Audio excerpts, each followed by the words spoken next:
ഈശോ മിശിഹായ്ക്ക് സ്തുതിയായിരിക്കട്ടെ. ഞാൻ മാണിപ്പറമ്പിലച്ചൻ. പഴയ നിയമ വചന ധ്യാനം ക്ലാസ് 69. ഉൽപ്പത്തിയുടെ പുസ്തകം 9-ാമത്തെ അധ്യായം. നമ്മൾ കഴിഞ്ഞ ക്ലാസ്സിൻ്റെ തുടർച്ചയാണ്. 20-ാമത്തെ അധ്യായം 9-ാമത്തെ അധ്യായം 20 മുതൽ 22 വരെയുള്ള വാക്കുകളുടെ അർത്ഥം നമ്മൾ കഴിഞ്ഞ ക്ലാസ്സിൽ കണ്ടു. ഇന്ന് നമ്മൾ 23 തൊട്ടാണ് കാണുന്നത്. എന്തായാലും 20 തൊട്ടുള്ള വചനം ഒന്ന് വായിക്കാം. മണ്ണിൻ്റെ മനുഷ്യനായ നോഹയാണ് ഭൂമുഖത്ത് ആദ്യമായി മുന്തിരിത്തോട്ടം നട്ടുപിടിപ്പിച്ചത്. അവൻ അതിൽ വീഞ്ഞു കുടിച്ച് മത്തനായി. നോഹ തൻ്റെ കൂടാരത്തിൽ കിടന്നു. കാനാന്റെ പിതാവായ ഹാം തൻ്റെ പിതാവിൻ്റെ നഗ്നത കണ്ടു.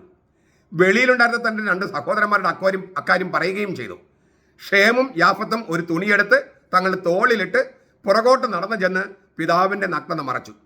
അവർ മുഖം തിരിച്ചു പിടിച്ചിരുന്നത് കൊണ്ട് തങ്ങൾ പിതാവിൻ്റെ നഗ്നത കണ്ടില്ല. വീഞ്ഞിൻ്റെ ലഹരി വിട്ടുണർന്ന നോഹ തൻ്റെ ഇളയ മകൻ ചെയ്തതെല്ലാം അറിഞ്ഞു. അവൻ പറഞ്ഞു, കാനാൻ ശപിക്കപ്പെട്ടവനാകട്ടെ, തൻ്റെ സഹോദരന്മാർക്ക് ദാസവേല ചെയ്യുന്നവരിൽ ഏറ്റവും അധമനായിരിക്കട്ടെ അവൻ. ഹാം അപ്പൻ്റെ നഗ്നതയാണോ അമ്മയുടെ നഗ്നതയാണോ കണ്ടത് തുടങ്ങിയ കാര്യങ്ങളൊക്കെ നമ്മൾ കഴിഞ്ഞ ക്ലാസ്സിൽ കണ്ടു. ഇപ്പം നമ്മൾ കാണുന്നത് ഈ അപ്പൻ്റെ അല്ലെങ്കിൽ അമ്മയുടെ നഗ്നത കണ്ടു കഴിഞ്ഞിട്ട് ഹാം പുറത്ത് ചെന്ന് ഷേമിനോടും യാഫത്തിനോടും പറഞ്ഞു. അവർ രണ്ടുപേരും ആ സഹോദരന്മാർ എന്ത് ചെയ്തു? അവർ ഒരു തുണി ഇങ്ങനെ എടുത്തിട്ട് ഇങ്ങനെ പുറകോട്ട് പോയി അപ്പൻ്റെ നഗ്നത കാണാത്ത തരത്തിൽ അല്ലെങ്കിൽ അമ്മയുടെ നഗ്നത കാണാത്ത തരത്തിൽ മറച്ചു. ഇപ്പം നമ്മൾ കഴിഞ്ഞ ദിവസം റോഡിലെ മറ്റൊരു സ്ത്രീ ആക്സിഡൻ്റായി കിടന്നപ്പോൾ ഒരു മനുഷ്യൻ അദ്ദേഹത്തിൻ്റെ ഉടുമുണ്ട് ഊരി നഗ്നത മറച്ച ഒരു സംഗതി ഉണ്ടല്ലോ. അത് പത്രത്തിലൊക്കെ വരികയും സോഷ്യൽ മീഡിയയിലൊക്കെ ഞാൻ കാണുകയും ചെയ്തു.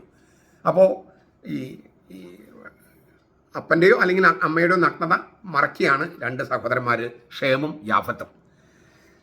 ഈ മത്തൊക്കെ വിട്ട് അപ്പൻ ഉണർന്നു കഴിഞ്ഞപ്പോൾ ഈ കഥയെല്ലാം കേട്ടു.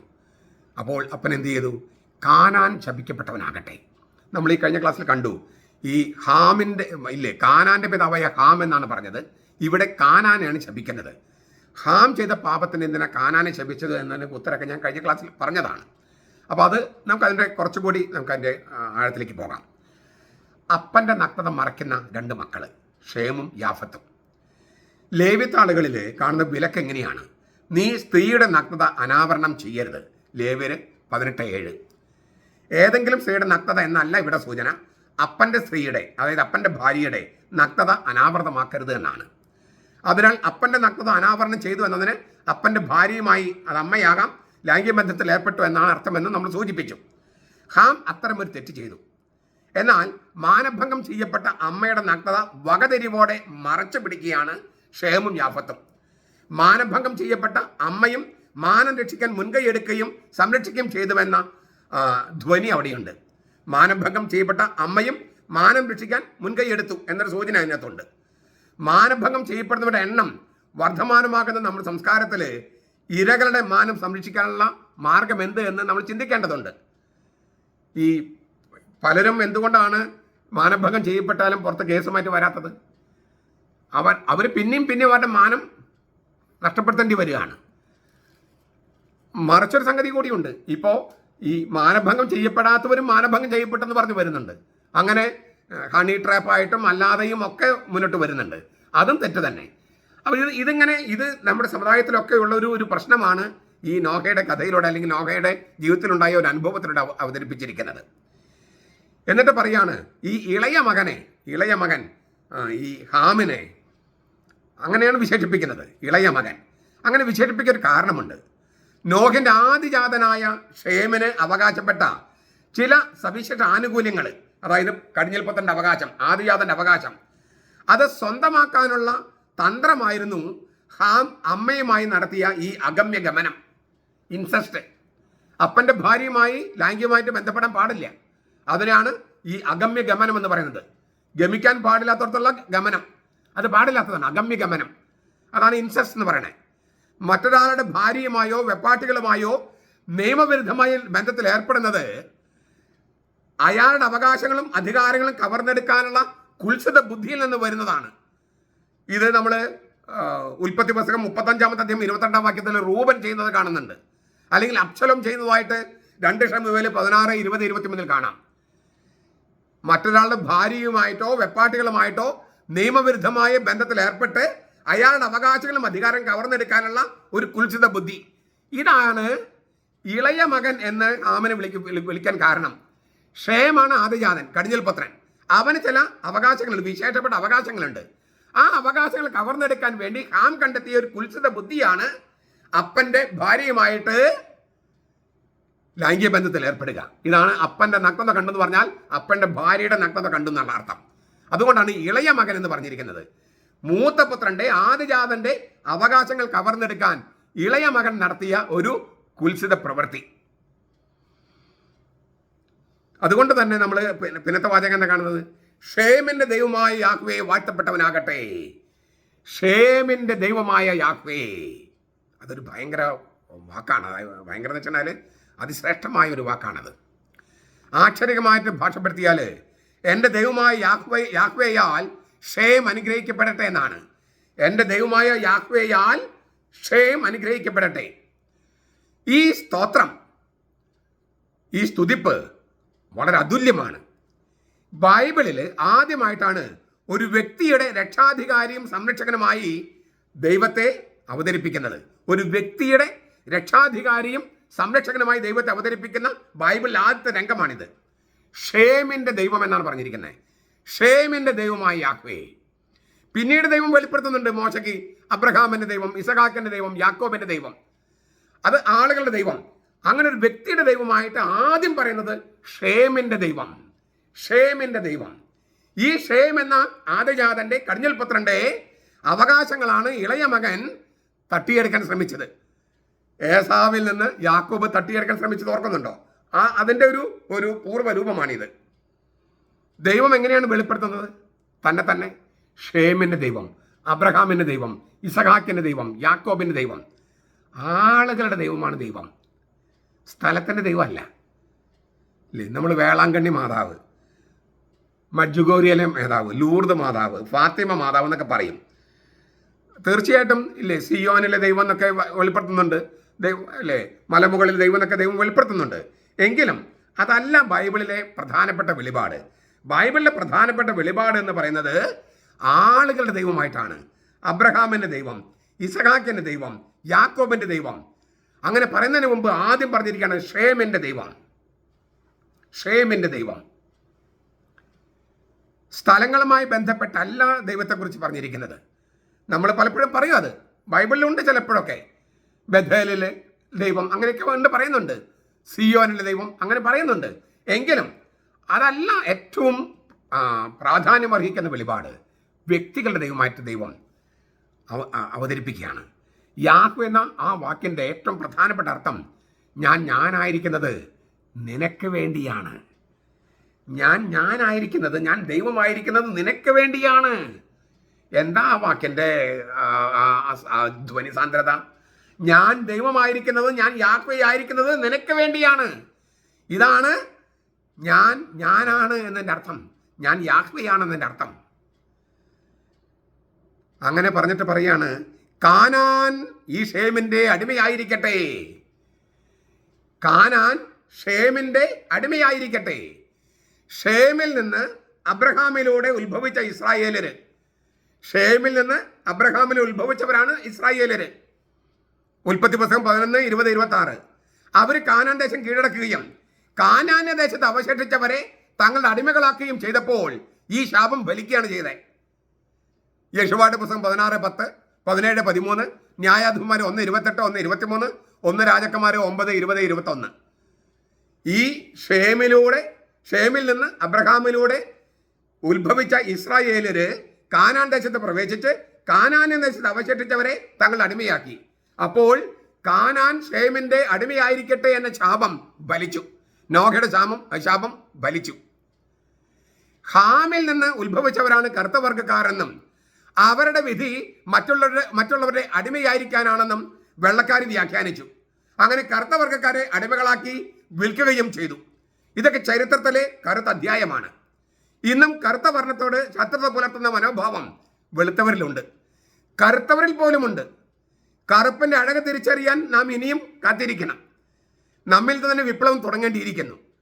വടക്കേ ഇന്ത്യയിലെ ആര്യന്മാരെ, തെക്കേ ഇന്ത്യയിലെ ദ്രാവിഡന്മാരെ, കറുത്തവര്, രണ്ടാം തരക്കാര് എന്നൊക്കെ പറഞ്ഞ് രണ്ടാം തരം പൗരന്മാരായി കാണുന്നു. ഇതൊക്കെ ഇവിടെ സംഭവിക്കുന്നുണ്ട്.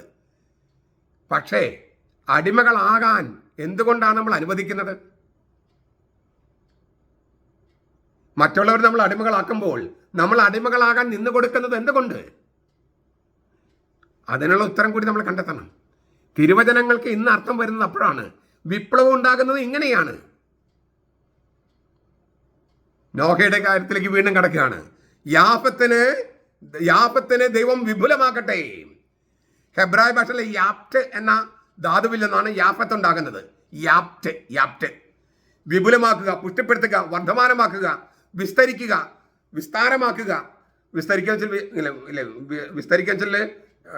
ചോദ്യം ചെയ്യുന്ന അർത്ഥത്തിലല്ല, വിസ്താരമാക്കുക അല്ലെങ്കിൽ വിപുലമാക്കുക എന്നൊക്കെ ആ വാക്കിനർത്ഥം.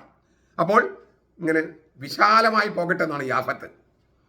അവൻ ഷേമിന്റെ കൂടാരത്തിൽ പാർക്കും. യാഫത്തും ഷേമും തമ്മിൽ നിലനിൽക്കാനിരിക്കുന്ന നിത്യമായ സൗഹൃദമാണ് ഷേമിന്റെ കൂടാരം എന്ന വാക്ക് സൂചിപ്പിക്കുന്നത്.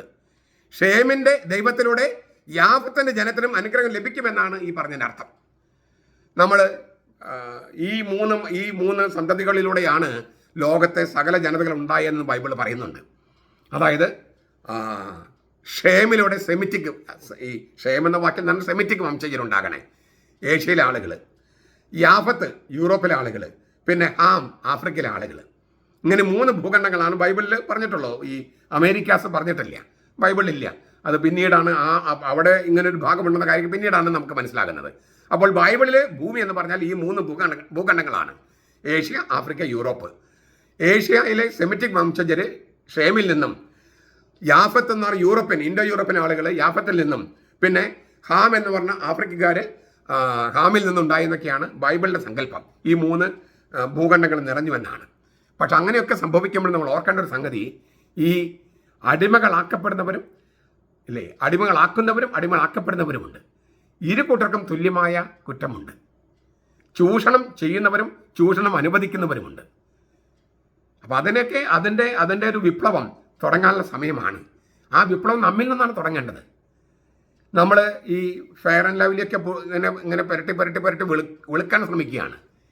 ഇപ്പോഴാണ്, ഈ അടുത്ത കാലത്താണ് സിനിമാ നടന്മാരൊക്കെ ഏകദേശം എങ്ങനെയാണോ അതുപോലെ തന്നെ പ്രത്യക്ഷപ്പെടുന്നത്. അല്ലെങ്കിൽ കറുത്തവർ പോലും മേക്കപ്പ് ഒക്കെ ഇട്ട് വെളുത്തവരായിട്ട് വരികയാണ്. വെളുത്തവരോട് വല്ലാത്തൊരു ഒരു ഒരു ഒരു ആക്രാന്തം. ഈ വെള്ളക്കാർക്കോ അവർക്ക് വൈറ്റമിൻ ഡിയുടെ അഭാവം. അപ്പോൾ എങ്ങനെയെങ്കിലും സൂര്യപ്രകാശം നേടി കുറച്ചുകൂടി കറുത്തു പോകാൻ അവർ ആഗ്രഹിക്കുന്നു. ഈ കറുത്ത മെഡോണ എന്ന് പറഞ്ഞിട്ട് പോളണ്ടിൽ ബ്ലാക്ക് മെഡോണ, വെളുത്തവരാണ് പക്ഷേ ചെന്ന് നിൽക്കുന്നത് കറുത്ത മെഡോണയുടെ മുമ്പിലാണ്, ചെസ്റ്റകോവൻ സ്ഥലത്ത്. അപ്പം നമുക്കില്ലാത്തതിനോടുള്ള ഒരു ആക്രാന്തം അത് പാടില്ല. കറുത്തവൻ രണ്ടാം തരം പൗരന്മാരാണ് എന്ന ചിന്ത നമ്മിൽ തന്നെയുണ്ട്.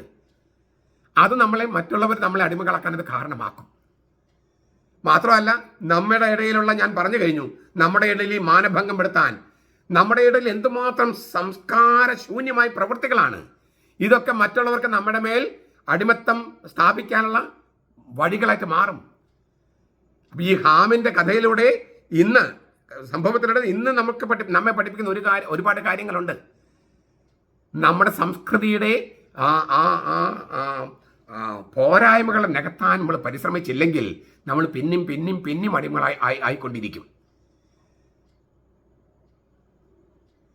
ഷേമിൻ്റെ ദൈവം, അബ്രഹാമിൻ്റെ ദൈവം, ഇസഹാക്കിൻ്റെ ദൈവം, യാക്കോബിൻ്റെ ദൈവം, എൻ്റെ ദൈവം, ആ ദൈവമാണ് സത്യദൈവം. ഇത്രയും നമുക്കുണ്ടായിട്ടും ഇത് മനസ്സിലാക്കാതെ ഈ സത്യദൈവത്തെ ഉപേക്ഷിച്ച് നമ്മൾ പോകുന്നു. സത്യദൈവം ഉണ്ടെങ്കിലും ഇല്ലാത്ത പോലെ നമ്മൾ ജീവിക്കുന്നു. അവനായിരിക്കും നമുക്ക് വേണ്ടിയാണെന്ന് അവൻ വെളിപ്പെടുത്തിയിട്ടും നമുക്കവനിൽ വിശ്വാസമില്ല. നമ്മുടെ രീതി അനുസരിച്ചും സങ്കല്പമനുസരിച്ചും കാര്യങ്ങൾ നടന്നില്ലെങ്കിൽ ഉടനെ തന്നെ വിശ്വാസത്തിൽ നമുക്ക് ചഞ്ചലിപ്പാണ്.